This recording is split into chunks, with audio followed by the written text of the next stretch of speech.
preparing for a snowstorm of this caliber, we're basically getting every piece of equipment we have in good working order, making sure everything's greased up, cleaned up, ready to be used. We have trucks, we're getting trucks loaded up with salt and brine and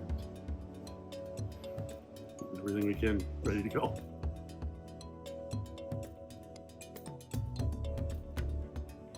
Our main concern is the main roads. Not to say that we don't focus on side streets at some point. We're going to get there, and there is a process of going through a zone per se. We're going to clear the main streets. We're going to try to make side streets passable, not perfect, during the storm. It's going to be a big storm. There's going to be a lot of snow. The city residents could definitely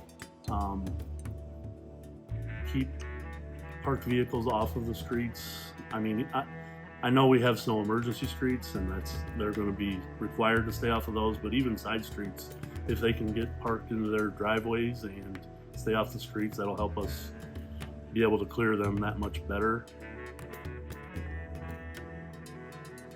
The big thing during this snowstorm is if you don't have to go somewhere or be out and about, don't. You're just going to be in the way of a plow driver or emergency vehicle or anything. So if you don't have to be out and about, stay home. keep hunkered down and stay out of the way.